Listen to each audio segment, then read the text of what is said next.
Muito bem, no vídeo de hoje vamos falar sobre compounds. São palavras que são formadas por duas partes e a gente vai formando os pares da maneira como a gente for precisando. Aqui nós temos um exemplo. You have to say something. Você tem que dizer alguma coisa. Então o termo alguma coisa em inglês é something. Tenho certeza que você já viu essa palavra em algum lugar e provavelmente outras parecidas. O que muda? Vamos lá observar. Eu posso usar o prefixo some juntamente de one ou buddy para simbolizar pessoa. Então, someone ou somebody são a mesma coisa. Eu estou falando sobre alguém. Como nós vimos, a palavra thing significa coisa. E something, alguma coisa. Se eu estiver falando sobre algum lugar, eu vou usar o termo where. Então, formando aqui somewhere. Somewhere. Someone ou somebody para alguém. Something, alguma coisa. Somewhere, algum lugar. Posso formar também com esses mesmos finaizinhos? Posso formar palavras usando o início any. Anyone, anybody, anything ou anywhere. Quando a gente forma palavras usando any no início, a gente tem aqui duas coisas distintas. Uma coisa é o sentido de qualquer. Então, anyone pode ser qualquer pessoa. Anything pode ser qualquer coisa e anywhere, qualquer lugar. Mas esse iniciozinho N também pode ser utilizado para falar alguém ou alguma coisa ou algum lugar, no caso de frases negativas. Frases negativas ou perguntas. Por exemplo, eu quero saber se você encontrou alguma coisa. Na minha pergunta, eu vou usar o termo anything.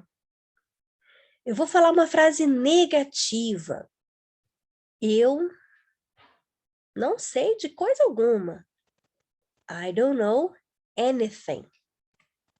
Anything. Porque a minha frase está negativa. I don't know anything. Ok? Então, nós vamos usar o some em frases afirmativas. Any em frases negativas ou perguntas. Caso você encontre uma frase afirmativa usando any, então é o sentido de qualquer, como eu falei inicialmente. O que mais que a gente tem? A gente também tem o inicinho no. Bom, nós conhecemos essa palavra como não. E quando nós juntamos no one, nobody, nothing, nowhere, nós temos ninguém, nada, nenhum lugar. Ok? Quando que eu vou usar? Se esse aqui está dizendo que é não, que é nenhum, já está dando uma ideia de negativa. Ele já está transmitindo uma ideia negativa. Por isso, a gente não vai utilizar em frases que já tenham alguma negativa. Observe.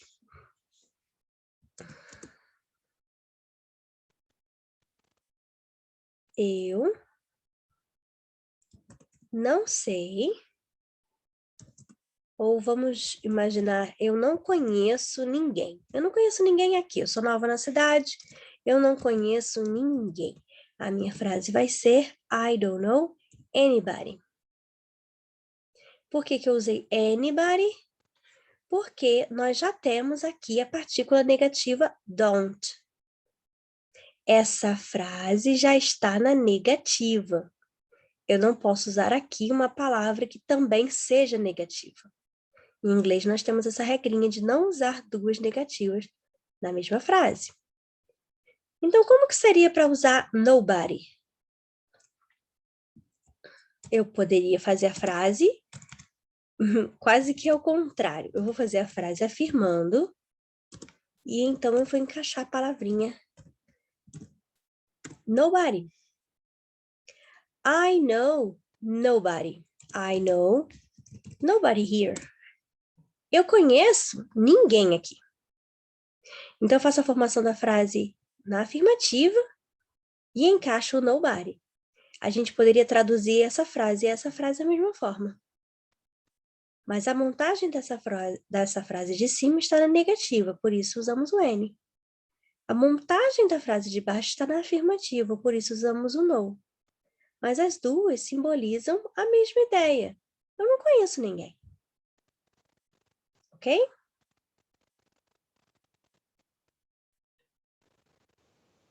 Ok, então agora nós vamos praticar.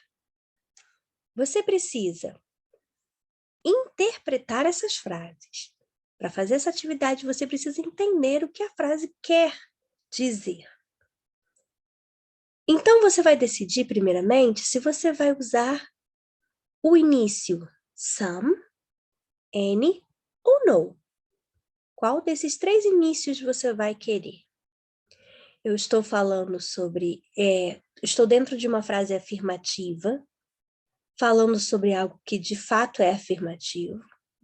Eu estou numa frase que está com a estrutura afirmativa, mas o que eu quero dizer é uma ideia de negação. Nada, ninguém, lugar nenhum. Ou eu quero fazer uma frase negativa ou uma pergunta. Se for uma pergunta ou uma negativa, você vai usar o inicinho N. Se for uma frase com uma estrutura afirmativa, mas com uma ideia de negação, você vai usar o início no. Se for uma frase afirmativa, mesmo com sentido afirmativo, você vai usar o início some. Depois disso, você vai tentar escolher qual combina melhor aqui na situação. Se você está falando sobre pessoa, você pode terminar com one ou com body, qualquer um dos dois. Se for sobre coisas, você vai terminar com thing. Se for sobre lugar, você vai terminar com where. Preparado? Dê uma pausa no vídeo e tente completar essas frases. Ok? Let's go! Aqui no nosso exemplo, eu estou fazendo uma pergunta. Eu observo que, além da interrogação, eu tenho também o verbinho to be para frente, né? Isso também é uma indicação de que isso é uma pergunta. Por isso, eu escolhi o início N. Além disso, eu escolhi o final que combina com pessoa, porque eu entendi que essa pergunta quer saber se alguém está usando o dicionário. Se alguém está usando este dicionário. Is anyone using this dictionary? Você não precisa escrever as duas opções, ok? Você pode escolher uma, com o final one ou com o final body. As duas vão simbolizar pessoa. Frase número 1. There is nothing to do. I'm bored. Observe que por conta desse finalzinho aqui, eu estou entediado. Eu começo a interpretar que essa frase não está dizendo que tem alguma coisa para fazer, mas na verdade está dizendo que não tem nada. Mas a estrutura dessa frase está afirmando, não tem not aqui, né? Não tem isn't. There is é uma estrutura afirmativa. Mas a ideia que essa frase quer transmitir é que não tem nada para fazer. Por isso eu estou com tédio. Então, nós usamos nothing. Usamos o inicinho no e o final thing para dar essa ideia de nenhuma coisa, nenhuma atividade. Number 2. Let's do something fun this weekend. Eu estou te trazendo uma ideia. Eu não vou chamar você para fazer nada. Vamos fazer nada divertido? Não vai fazer sentido. Eu quero te chamar para fazer alguma coisa verdadeiramente afirmativa. Então, eu vou usar o início some. Como eu estou dizendo alguma coisa, something. Number 3. All of the restaurants are closed. Todos os restaurantes estão fechados. Aí eu vou falar que tem alguma coisa para comer ou que não tem nada para comer? Se os restaurantes já fecharam, não tem. Não tem lugar nenhum onde a gente possa ir comer. There is nowhere. to eat. Number 4, I need to go shopping. Eu preciso fazer compras. Lembra que essa palavrinha shopping não significa o nome do lugar? O nome do lugar que nós chamamos de shopping em inglês é mall. Podemos chamar de shopping mall in English. Mas quando em inglês nós usamos apenas a palavra shopping, nós falamos sobre a ação fazer compras. Eu preciso ir fazer compras. Eu não tenho, uma frase que já está com a negação aqui. Eu não tenho nada para vestir. Preciso fazer compras, preciso comprar roupas novas, não tenho nada para vestir. I don't have anything. Eu não tenho nada. E esse nada, eu vou traduzir da mesma forma como eu traduzi esse nada aqui, mas nós usamos o início N porque a frase já tinha uma negação. Na frase 5, eu vejo que eu também vou usar o início N, afinal de contas é uma pergunta. Mas qual vai ser o final que vai combinar melhor? Anyone or anybody? Is there anyone at home? Tem alguém em casa? Próxima frase. Eu vou falar que ninguém estava em casa quando nós chegamos. A casa estava vazia. No one, vocês observaram que é a única que fica separado, né? No one. Ou nobody was home when we arrived. The house was empty. E para fechar, eu tenho aqui uma frase afirmativa. Depois ele faz uma pergunta. Who is it? Quem é? Então, eu estou dizendo que tem alguém na cozinha. Quem é? There is someone in the kitchen.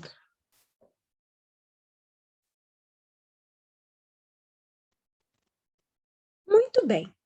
Agora nós vamos ver um outro inicinho que nós podemos usar também para formar compounds. E esse inicinho é o every. Esse início every, aqui nós temos um exemplo. We went everywhere in the old town. Nós fomos em todos os lugares na cidade velha. Então, aqui o nome de uma cidade, ou o nome de um bairro, e nós fomos em todos os lugares que tinha para ir lá. Todos. Então, enquanto some significa algum, no, nenhum, any pode simbolizar algum ou nenhum, cada um deles tem um tipo de frase que nós vamos usar corretamente. O every vai simbolizar todo, ok? Todas as pessoas, todas as coisas, todos os lugares.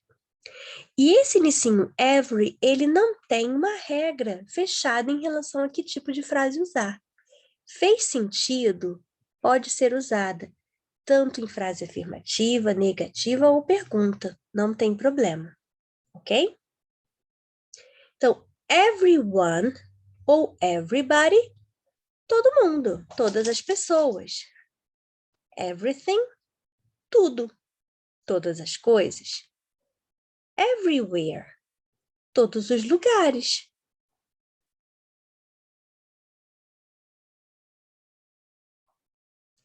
Então, dessa vez, vai ser mais fácil para você realizar essa atividade, porque não precisa se preocupar com o tipo de frase, se é negativa, pergunta ou afirmativa. Você só precisa interpretar a frase para saber qual o finalzinho que vai combinar, porque o início de todas elas vai ser every. Você precisa interpretar se fica melhor um sentido de pessoa, de coisa ou lugar. Ok? Let's go. Vamos corrigir. We looked everywhere for our cat. We didn't find it. Nós olhamos em todos os lugares pelo nosso gato. Nós procuramos em todos os lugares pelo nosso gato, mas nós não encontramos. Sentence number 1. Is everyone ready for the trip? Poderia também ser everything. Com certeza. Aqui eu estaria perguntando se todo mundo está pronto para a viagem ou se tudo está pronto para a viagem. Number 2. I want everything to be perfect at my birthday party. Eu quero que tudo seja perfeito na minha festa de aniversário. Tudo, todas as coisas da festa devem ser perfeitas. Everything. Number 3. Everyone is happy about the Christmas vacation. Everyone is happy. Fácil de saber que aqui era pessoa, né? Afinal de contas, para estar feliz não podia ser tudo nem em todos os lugares. Todo mundo, todas as pessoas, todo mundo está feliz quanto à viagem de Natal. I walked everywhere when I was in Paris.